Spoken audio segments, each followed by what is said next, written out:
para reanudar las actividades. Por favor, rogamos tomar asiento para reiniciar las actividades.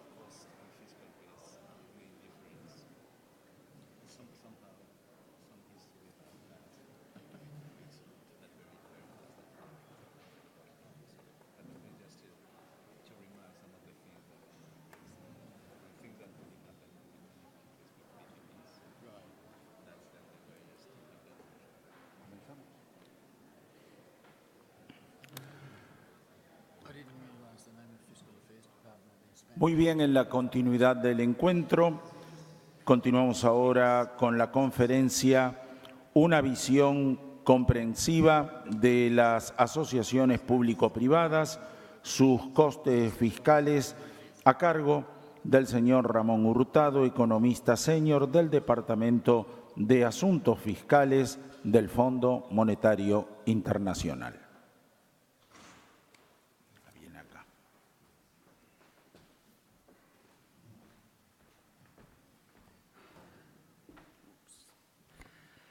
Buenos días de nuevo.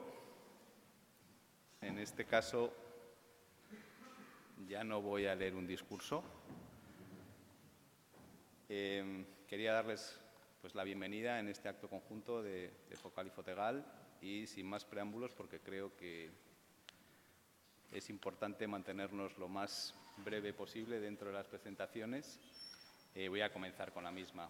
En este caso quería hacerles una rápida visión de qué es exactamente una APP o una PPP, como queramos llamarle, y luego un poco tratar de cuáles son los riesgos fiscales y los costes fiscales que hay asociados a lo mismo.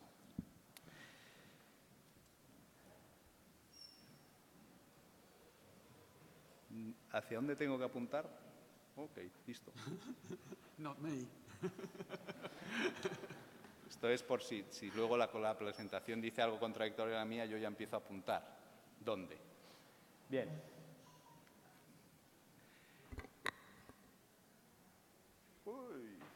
¿Por qué las APPs?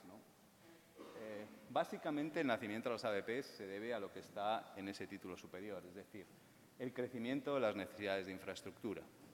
Ahora bien, dentro de esas necesidades de infraestructura podemos tener distintas opciones desde el punto de vista fiscal.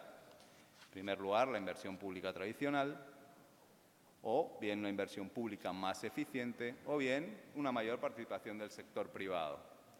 Cada uno puede tener sus pros y sus contras y, de alguna manera, hemos tratado de condensarlas ahí. En una inversión pública tradicional, ¿qué es lo que ocurre? Existe una preocupación sobre la sostenibilidad fiscal, está muy ligada a las reglas fiscales. En una inversión pública más eficiente, quizá podría ser una de las mejores opciones, pero que requiere una mejor gestión. Pero esa mejor gestión, para que produzca sus frutos, que requiere mayores periodos de maduración.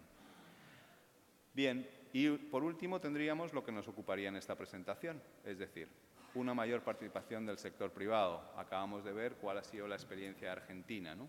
Y en alguno de los puntos también me gustaría referirme a ella, ya que es una exposición que acaban de escuchar.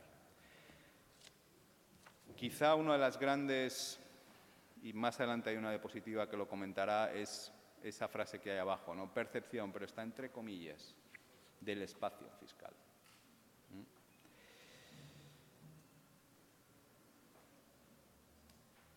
Primero deberíamos de definirlos. Yo creo que las definiciones en cada uno de nuestros países son muy diferentes. Esto nos llevará a uno de los aspectos importantes, ¿no? Las definiciones legales que necesitan las APPs, o PPPs, o como ya queramos llamarle cada uno. Desde el punto de vista fiscal, en el Fondo Monetario las hemos definido como contratos de larga duración en el que el sector privado proporciona infraestructuras y servicios que tradicionalmente eran provistos por el Gobierno. Ahora, ¿qué características deben tener estas APPs? Larga duración, 25, 30 o más años es lo normal. Implica un tiempo largo de convivencia de las dos partes. Financiación y ejecución privada de la inversión. Escuchábamos anteriormente al expositor de Argentina, lo decía, el capital privado toma el riesgo. Veremos también algunas peculiaridades en este caso. Riesgos transferidos al sector privado. ¿Por qué? Porque se trata normalmente de contratos de resultado. Usted tiene que construir algo, construyalo, es su riesgo. Luego hablamos. Presupuestación del proyecto que se basa en presunciones. ¿Con qué me refiero con estas presunciones? Es decir, que se van a cumplir una serie de metas y expectativas. Si no se producen, saltan lo que luego hablaremos de sus riesgos, retrasos, excesos de costes, y esto, como veremos, es algo común. Y por último, también los shocks pueden imponer una fuerte e inesperada carga a las finanzas públicas. ¿Por qué? Porque a pesar de que el riesgo, hemos dicho que se transfiere al privado, no siempre es así. No todos los riesgos son transferidos. Imaginen cualquier contrato ustedes, si todos los riesgos sean transferidos, el coste sería probablemente inasumible. Bien, esta la dejé como un clásico porque se me olvidó. Para la gente que ha atendido más focal, tenían la maravillosa manía de colocarme después de comer, siempre. Entonces yo decía, ¿y cómo despierto a la gente? Es imposible. Bueno, pues dije, yo lo pongo en inglés y digo, hala, un esfuerzo. Así me atienden a mí y escucharán lo que digo. Bueno, pues esta la he mantenido. Como yo creo que la gran mayoría habla inglés, pero de todas maneras rápidamente le hago una disección rápida. Esta es una comparativa de cómo sería la inversión pública tradicional respecto a una inversión con las PPP, ¿no? Básicamente lo que está ahí señalizado es el gobierno en la inversión pública tradicional tiene varios contratos con distintas gente. Puede tener con la firma que hace las operaciones, con el banco y con la firma constructora. Normalmente en una PPP el gobierno únicamente va a tener un contrato. Y esa a su vez, normalmente se suele construir, eso que ven en el primer recuadro, un vehículo especial que tiene el propósito de producir ese resultado que se está buscando con la APP. Y ese es quien va a tener el contrato con el gobierno. Y ese vehículo es el que va a hacer los contratos que en la inversión tradicional estarían en el otro lado. Como pueden ver, es múltiples contratos, diferentes duraciones. Un único contrato, larga duración. Esa es básicamente la diferencia.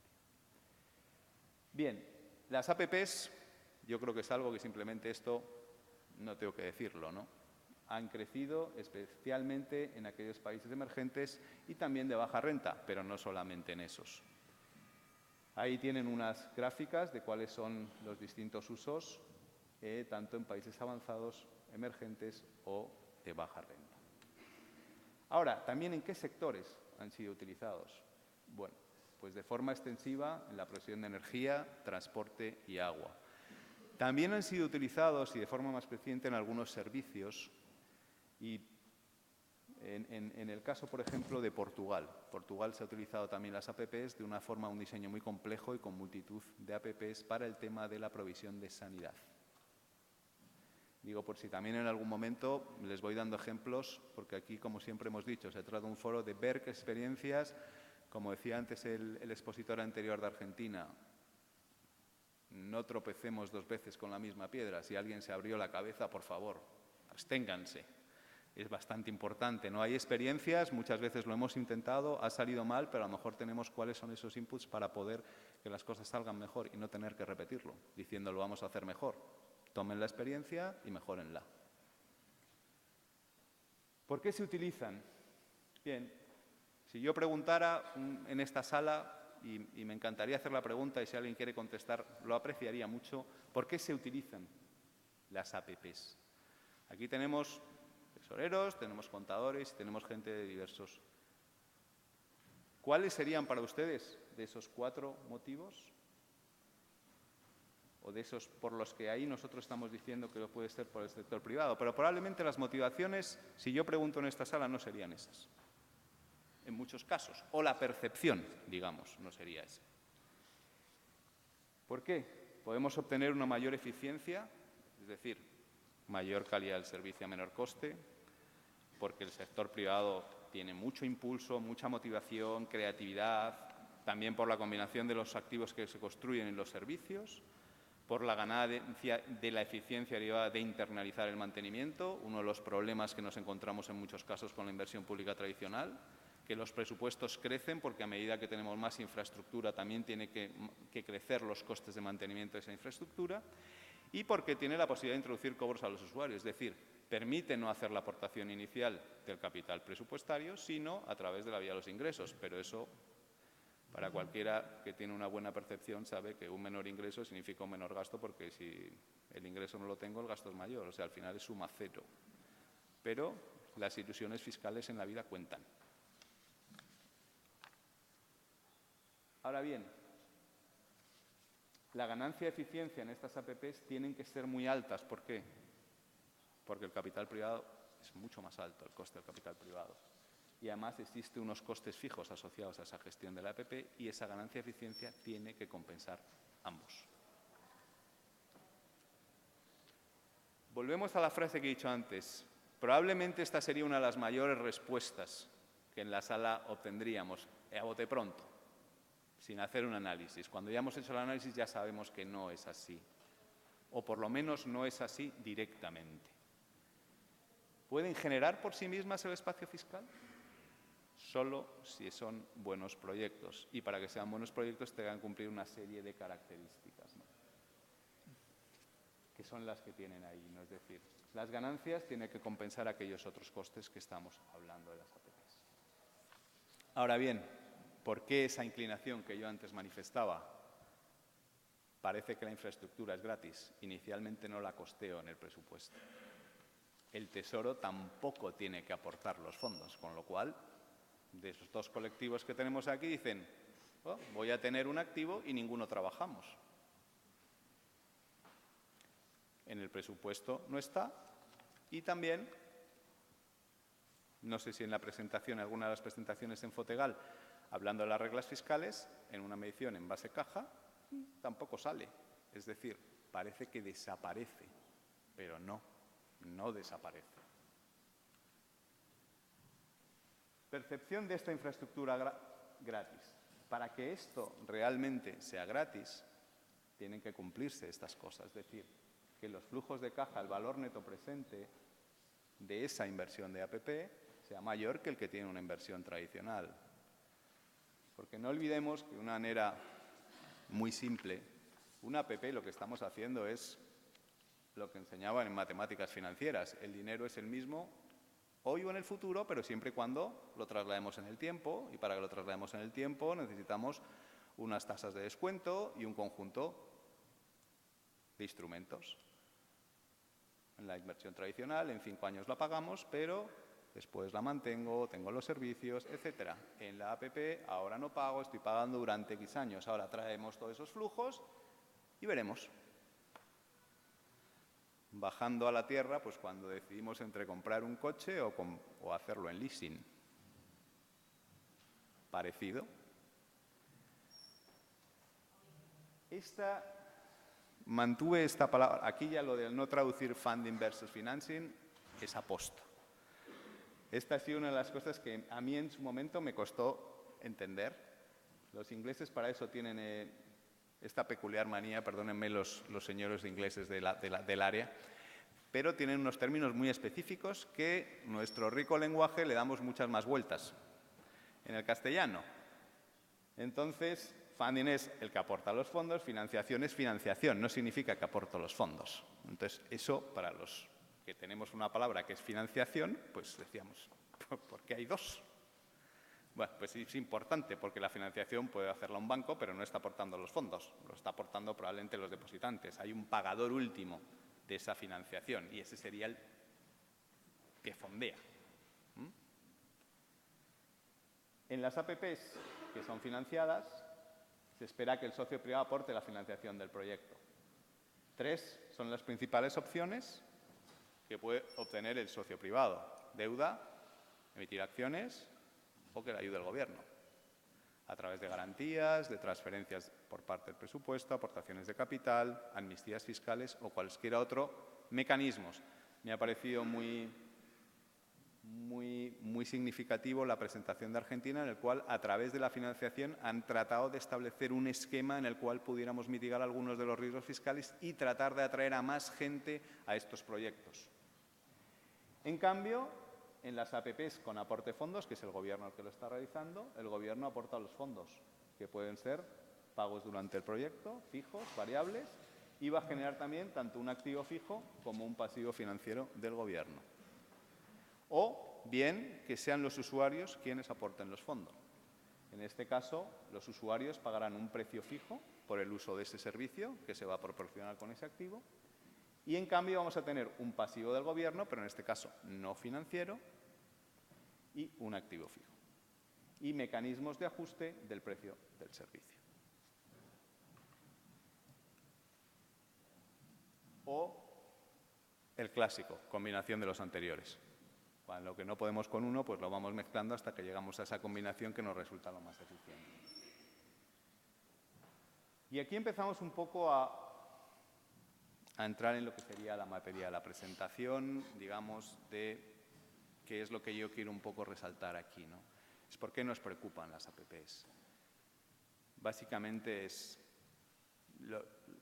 las grandes preocupaciones se las he comentado antes, es decir, puede afectar al proceso presupuestario y también ocultar, es decir, disminuir los esfuerzos que tengamos desde el punto de vista de la disciplina fiscal. Por esa famosa percepción, no están en el presupuesto en la mayoría de las ocasiones, ¿no?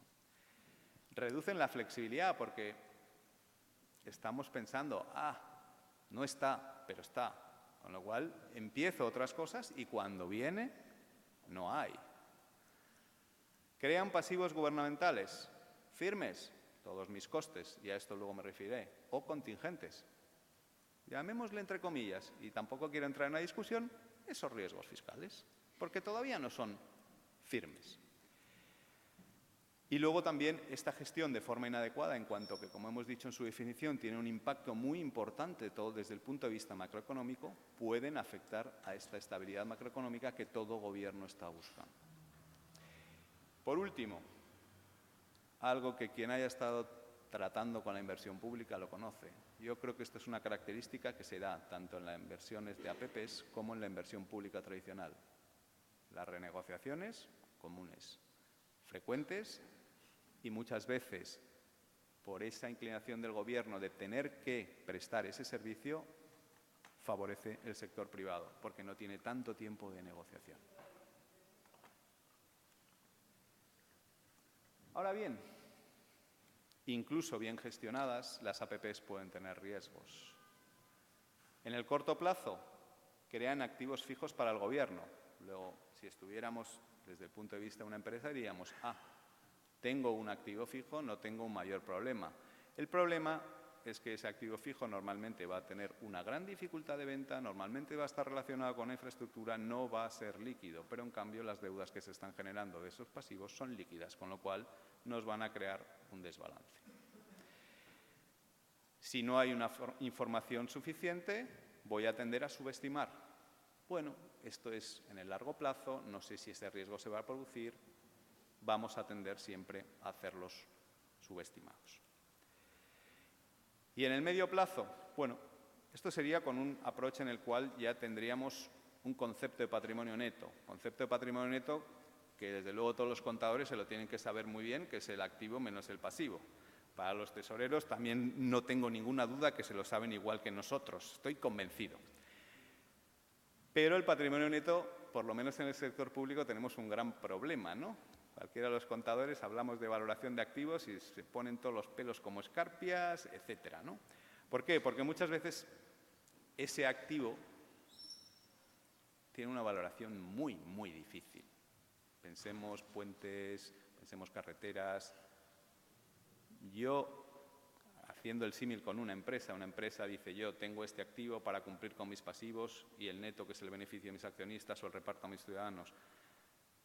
Pero todavía no he escuchado a ningún país que se esté planteándose en vender todas las autopistas a alguien, a la macroempresa privada que va a gestionar todas y cada una de las autopistas y las va a construir, y entonces sí podríamos decir cuáles son mis pasivos y el patrimonio neto. Ahí siempre, alguien lo mencionaba, creo que César, los patrimonios netos hoy por hoy de los países son negativos, todos.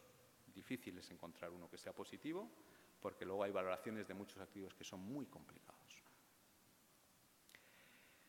Y luego, ¿cómo podrían mejorar ese patrimonio neto? Pues tendrían que ser activos fijos mantenidos por el operador privado, y también esto que va a suponer, algo que vamos a hablar luego, que existe una muy fuerte capacidad institucional, porque también tengo que saber gestionar esos contratos y no es sencillo. Cualquiera que haya visto un contrato APP, así de gordo. Bien, y esto es lo tenebroso, la parte tenebrosa. Los errores cuestan caros, muy caros. Esto es, por ejemplo, cuál fue la deuda del Gobierno general en Portugal. Y está clasificada aquella que se va produciendo por las distintas APPs, por su deuda normal, digamos, sin tener en cuenta, y van viendo cómo, a mí es que me lo tapa esto y lo veo fatal, pero bueno. Ven ahí el Gobierno general con la deuda excluida todas las reclasificaciones que hubieran provenido tanto de las empresas del sector público como PPPs o del sector financiero. Pero en la parte de los PPPs es toda esa parte grisecita que le añade todo eso. Es decir, la deuda de esa parte estaba desconocida cuando empezaron las APPs a tener su impacto. Esto es un claro ejemplo. Y voy a poner más ejemplos porque, como además pongo a mi país de ejemplo de un desastre, puedo criticar otros. Vean esa autopista. Se ven una autopista con la otra. Cuando vayan a Portugal, véanlo. España. Aquí me puedo explayar. Eso doy fe. Se vendía el aeropuerto a los chinos por 50 millones de euros. Un aeropuerto. ¿Quién lo quiere? No tuvo pasajeros, ni uno. Un desastre. Pamplona, funciona el aeropuerto, está bien, pero no está dimensionado, no es un buen proyecto. La verdad es que 48 aeropuertos internacionales, porque además lo que decíamos es, si no es internacional no me vale. Pero oiga, ¿qué es que tiene una capital con una internacional a 100 kilómetros? ¿No le parecería más útil poner un aeródromo y con una comunicación maravillosa? No, internacional. Ahí está el ejemplo. Bueno, aquí hay para todos. Gran Bretaña, el edificio del Tesoro. Costes incrementados a pesar de estipularse que el contrato era fijo, inflación, el propio metro suburbano. Ahora, ¿qué nos han enseñado, digamos, todo este conjunto de errores, ¿no? Las renegociaciones. Yo creo que es algo que existe, existirá y es muy importante que los contratos estén muy, muy bien cerrados, pero incluso con los contratos bien cerrados también se tienen a producir. Y es algo complicado. También la débil capacidad de monitoreo. Muchas veces los ministerios de finanzas no tienen un rol fuerte como vigilante de esta parte de las finanzas públicas que está un poco más escondida. Lo que hablábamos de la falta de integración en el proceso, que le da mucha mayor transparencia, y luego la propia transparencia en la información fiscal. Es decir, normalmente estas APP se dejan fuera al Gobierno general, igual que a empresas públicas o entidades paraestatales, pero si están haciendo estos contratos van a tener impacto, si ellos no tienen una capacidad de generar beneficios con los que pagar los costes de estas APPs. ¿Qué se puede hacer? Pasemos ya del lado oscuro de la fuerza al lado de los Jedis buenos. Para tener un éxito en la APP, las ganancias de eficiencia, es decir, yo tengo que, mediante cómo lo estoy gestionando, ganarlo. Y una efectiva mitigación. Por eso antes hacía la mención a lo que comentaba el compañero respecto a la Argentina, ¿no? Los gobiernos pueden gestionar los riesgos con buenos proyectos, buenas instituciones, buenas leyes, buena contabilidad e información fiscal. Buenos proyectos, básico. mejorar la planificación, la selección, la implementación y la evaluación, todo el sistema de gestión de la inversión pública. Si ya partimos de un proyecto malo de entrada, esos aeropuertos, esas autopistas, da igual, no va a ser nunca eficiente. Para ello, un proceso sistemático, elegir cuáles son los proyectos correctos, tener una clara estrategia de inversión, usar un análisis de coste-beneficio realmente, si lo necesito o no lo necesito. Pero también una cosa muy importante que se olvida, solamente miramos a las APPs, también miremos si ese proyecto podría ser hecho por la contratación tradicional. Directamente, en los últimos tiempos hemos condenado la contratación tradicional. No vale, no, sigue valiendo perfectamente, pero mejor hay que hacerla más eficiente, ¿no? Elegir proyectos que generen realmente un valor añadido, un valor por el dinero, ¿no? Y incluir las APPs en el presupuesto y en los marcos fiscales de medio plazo. Buenas instituciones. Esto es muy importante, reforzar la gestión y supervisión del marco de inversión. Un marco institucional sólido que va a requerir responsabilidades. ¿Alguien toma la decisión? Pues que sea responsable. A veces es, no, yo lo hago, no, que lo que exista. Personal capacitado son muy complejos en muchas ocasiones y requiere múltiples y distintos conocimientos. Un proceso secuencial de validación, luego les pondré un ejemplo de ello. Es como un proceso con distintos estados y distintas puertas que hay que ir viendo si se va cumpliendo y dónde nos van llevando cada uno dentro del Ministerio de Finanzas, ¿no? Buenas leyes, este sería el aspecto también muy importante, ¿no? Necesidad que exista un marco claro, adecuado, predecible y accesible, marco legal, que no esté continuamente cambiando, porque si no la inversión privada, tengan en cuenta que es algo a largo plazo. Si me están cambiando las reglas del juego, no entro. Consistente y armonizado también con las leyes ya existentes. No podemos tener una ley de APP que desconozca la ley de contratación pública o una ley de inversión o con la ley de presupuestos o una ley de marco. Todo tiene que estar armonizado, ¿no? Y lo mismo, con roles y responsabilidades de cada uno. Esto toca de lleno a los dos lados, tesoreros y contadores. Los tesoreros al final tienen sus flujos de caja, tienen que tener eso controlado y también los contadores tienen que tener un buen registro de todo lo que está pasando. Implementación de nuevos estándares. Hay nuevos estándares que recogen mucho más todas estas cuestiones y tratan de paliar los defectos que existían anteriormente. Tampoco voy a entrar mucho más allá. Las IPSAS 32, la mayoría de las APP se clasificarían como públicas. Por tanto, todos se deberían de registrar en el balance del Estado. Muchas veces lo que ocurre es que no tenemos un balance. Entonces, ¿qué es lo que ocurre? Si no tenemos un balance, bueno, como pone el ejemplo de abajo, registrar al menos aquellas que son con aportaciones del fondo y revelar información adicional sobre todos los demás proyectos de APP en los documentos presupuestarios. Seamos más transparentes, tengámoslo en cuenta, que no se nos olviden. Ahí también tiene el impacto de estar muchas veces contabilizando desde el punto de vista base caja, pero de ahí esa, digamos, excepción que pueden hacer para poder incorporar esa información que de otra manera no podría ser incorporada, ¿no? Bien. Yo creo que todos sabemos que las APPs están en los tres sitios, ¿no? En la presupuestación, en el presupuesto, tienen que estar incluidos en el marco fiscal y en los estados de riesgos fiscales, también muy importante, es otra fuente de información. En contabilidad, registrados en los estados financieros, en los estados de beneficios, en el estado de caja y en el balance. El estado de caja es algo que también muchas veces se lo va a proporcionar también, desde el punto de vista de los tesoreros, van a tener mucha importancia para ellos. Y luego en las estadísticas fiscales, en las cuales también se aplican con cada uno de sus criterios. Aquí es donde ya me gustaría también detenerme y sin llegar a ser absolutamente teórico, ¿no?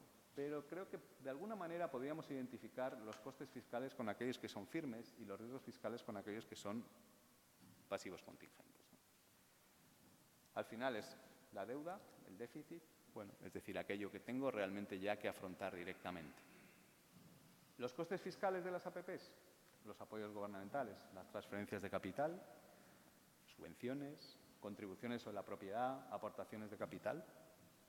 Pasivos firmes y activos no financieros, cuando las APP son incluidas en el balance, tanto si es para el Gobierno general o para corporaciones. Aquí, digamos, todo tiene que estar. Y luego, los riesgos fiscales. las garantías que el Gobierno tenga que apoyar en esos contratos que suelen existir, que pueden ser de distintas formas, garantías de la deuda que tiene el privado, pueden ser ingresos mínimos garantizados, etcétera, ¿no? O bien distintas cláusulas contractuales que están insertas en los contratos, como puede ser por terminación del contrato, por fuerza mayor, por renegociación, etcétera, etcétera, etcétera, ¿no? Digamos que ahí tendríamos esas dos dimensiones, aquella en la que realmente ya estoy aportando los fondos, ya constituye algo firme para mí, algo es un coste, y aquello que puede surgirme y convertirse en un coste en el futuro. Bien, aquí ya, una vez explicado cuáles serían estos costes y riesgos, yo quería pararme en una herramienta que los que asistieron a Focal lo conocen, dimos una pequeña pincelada en su momento en Paraguay, creo recordar, en Paraguay. Era conjunta, pero no me dejaron participar en la sesión inaugural, con lo cual solo se lo ofrecía a los contadores. En este caso, he crecido de nivel y ya puedo esta vez exponerlo ante un foro más amplio. Yo creo que es muy interesante porque da una visión muy buena y es útil para los dos foros, ¿no? Es un modelo, se llama PIFRAM, y es un modelo de evaluación de riesgos fiscales derivados de las APPs.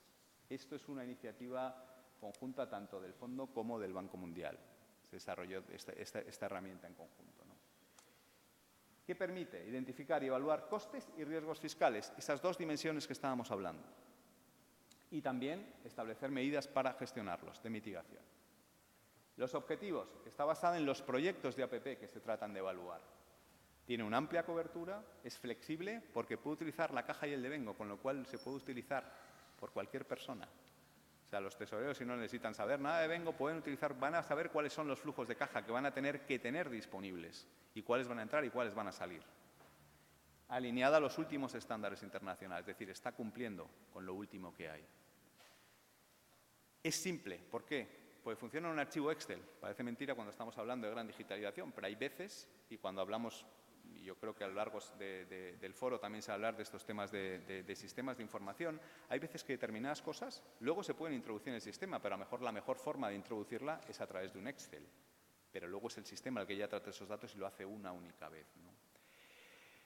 Luego es un proceso estructurado de introducción de los datos no se meten sin ton ni son, y genera un conjunto de salidas. ¿Cuáles son esas salidas? Que esto es quizá lo más relevante, ¿no? Flujos de caja del proyecto, estados financieros del Gobierno, matriz de riesgos del proyecto, análisis de sensibilidad a shocks macroeconómicos y simulaciones en el caso de una terminación del contrato. Es decir, es muy completa. Este sería el proceso estructurado para la evaluación de las APP, es decir, quién lo inicia, quién controla el activo, es un socio público, es un socio privado, quién es el que paga último, cómo son los pagos, son fijos, basados en la disponibilidad, existe algún soporte adicional por el Gobierno, cuáles son las fuentes principales de riesgos del proyecto. Así es como se va a evaluar una APP para introducirlo dentro del PIFRAM. Las salidas nos da cuáles son los activos del proyecto y los pasivos. A su vez, el resultado fiscal, pero en términos de caja y en términos de devengo, las dos cosas.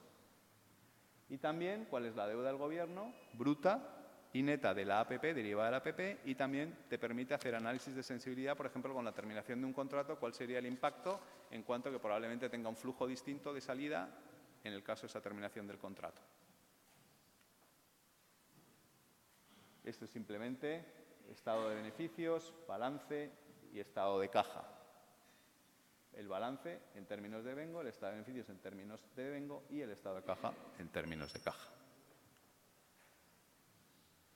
Ahí le mostraría cuáles son los riesgos del proyecto conforme se han ido estableciendo y le señalaría cuáles son los riesgos, cuál es la probabilidad, cuál es el impacto fiscal que tendría, cómo estaría calificada, si habría que hacer mitigación y también cuál sería la prioridad.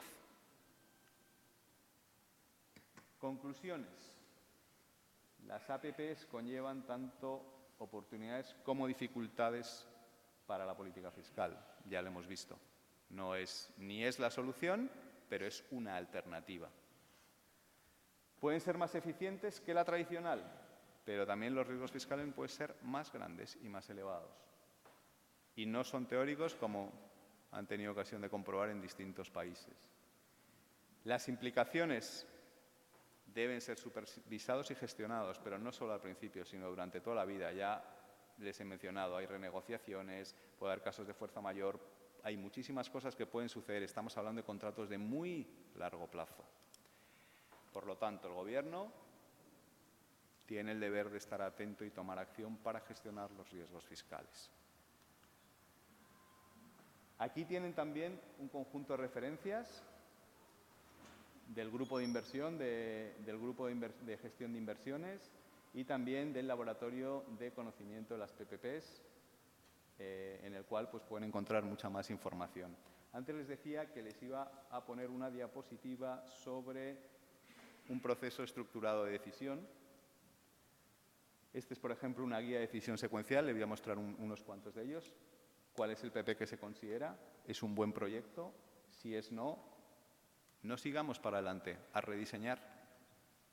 Si es sí, si existe una predicción de cuáles pueden ser los flujos de caja, analizamos los riesgos, vemos cómo se contabiliza. Entonces, ¿sería bueno como una PPP? No, consideremos otro tipo de financiación, otro tipo de inversión pública. ¿Sí?